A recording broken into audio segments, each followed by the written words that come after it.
easy gig. It's a midnight run, for Christ's sakes. $100,000, and I'll have the Duke here for you by Friday night. Robert De Niro has a job to do. Put your hands up against the wall. Your hands up against the wall. Charles Grodin is in trouble.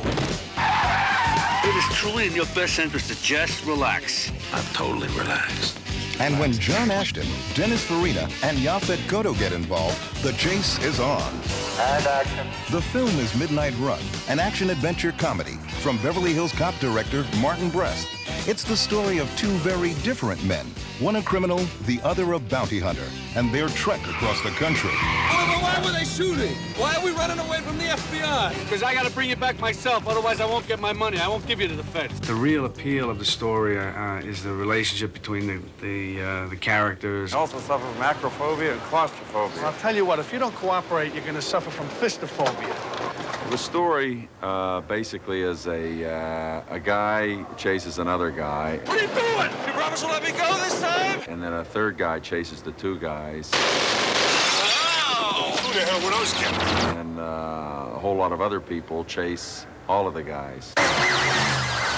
I guess you could say, in a way, it's a chase movie. You guys are the dumbest bounty hunters I've ever seen! It's got drama, it's got comedy, it's got pathos.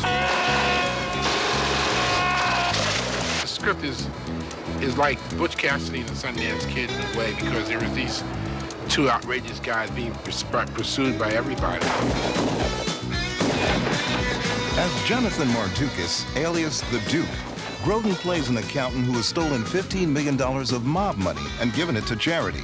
After being arrested for embezzlement, he skips bail and hides out in New York. Cut. And Robert De Niro, as bounty hunter Jack Walsh, is faced with a seemingly simple task: transport the Duke back to L.A. He sort of looks down on it, looks down on his own profession in a way, and does it because he has to. And this, what he's doing now, getting character Chuck Grodin is playing, getting his character back is like he's hitting the jackpot. He's going to make a big score. What is your plan? And then he's going to get out of this business and, settle down. Not really settle down, but just sort of live in paradise somewhere. No. But, as fate would have it, the Duke is afraid to fly.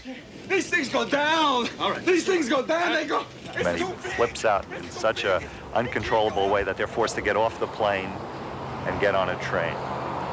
They get on a train, and that starts a whole domino series of events. This is my room, and that's your room. Good night. And the whole trip sort of decays after that. Is that Marvin? I'm the best. Marvin? John Ashton plays Marvin Dorfler, another bounty hunter after the Duke. He's described as if Walsh is the Avis of bounty hunters, then Marvin is the rent-a-wreck. Remember me? Agent Foster Grant. Yaphet Kotto is FBI agent Alonzo Mosley. And then there's Dennis Farina as the mob boss and his henchman. Is this moron number one? Put moron number two on the phone. Tony and Joey are just two very funny characters who just can't seem to get anything right. I send them out on a mission that's supposed to be pretty easy. I even tell them the guy's an accountant. It's no big deal. But they just keep screwing it up. Jimmy, it's been bad luck right down the line. Plus, this guy Walsh is pretty good. If he's that good, Tony, maybe I should hire him to hit you. We're just 2 seconds behind Walsh in the way he thinks, which gives him the edge. Because he knows where we're going. He knows where he's going. We don't know where he's going. We know where we're going, but we don't know where he's going.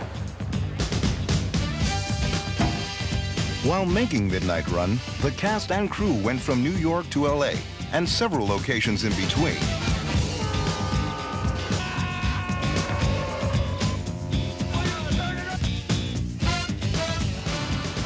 We've been in Manhattan. We went to Michigan. Chicago, Vegas. We've been in Globe, Arizona. Sedona, Arizona. Flagstaff, Arizona. We're on top of mountains. I'm in Boise, Idaho.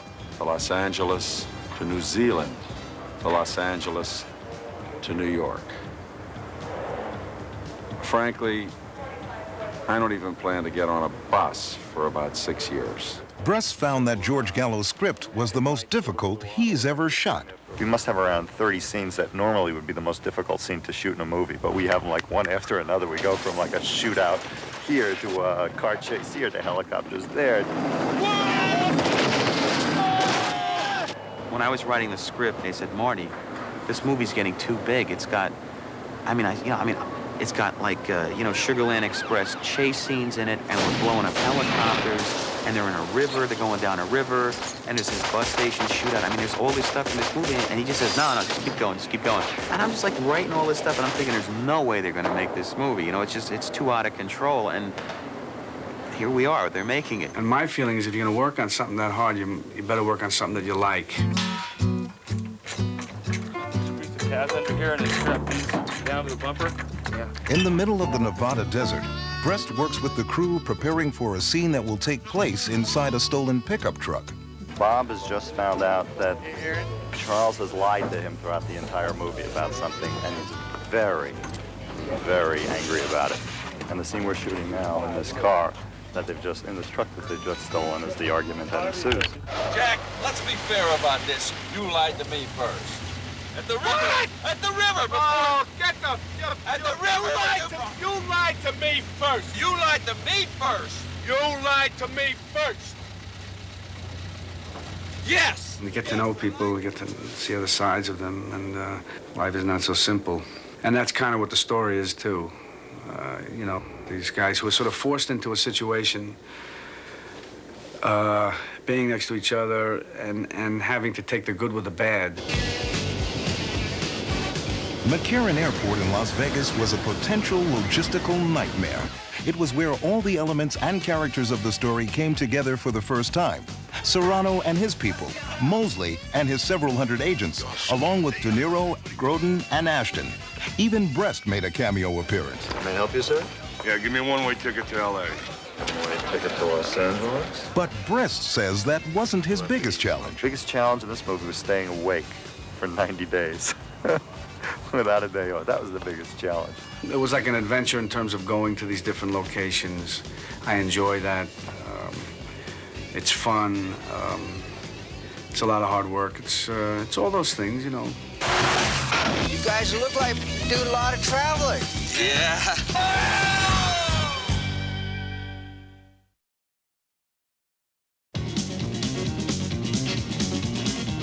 I love to travel by train. Oh, yeah? What do you think this is, a class trip? A tough ex-cop. Are you always this angry? A sensitive criminal. Oh, no, come on. Cigarettes are killers. Why are we running away from the FBI? Because I gotta bring it back myself, otherwise I won't get my money. They can't fly. They also suffer from acrophobia and claustrophobia. I'll tell you what, if you don't cooperate, you're gonna suffer from fistophobia. They're seeing America the hard way. Why would you eat that? It doesn't taste good. At gunpoint. What did you do before you did this? What qualified you for this? He's gaining. No, get it. He's flying. Of course he's gaining. Robert De Niro. It is truly in your best interest to just relax. I'm totally relaxed. Charles Grodin. $2, that's all you're gonna leave? That's 15%. That's 13%. These people depend on tips for a living. From the director of Beverly Hills Cop, Midnight Run.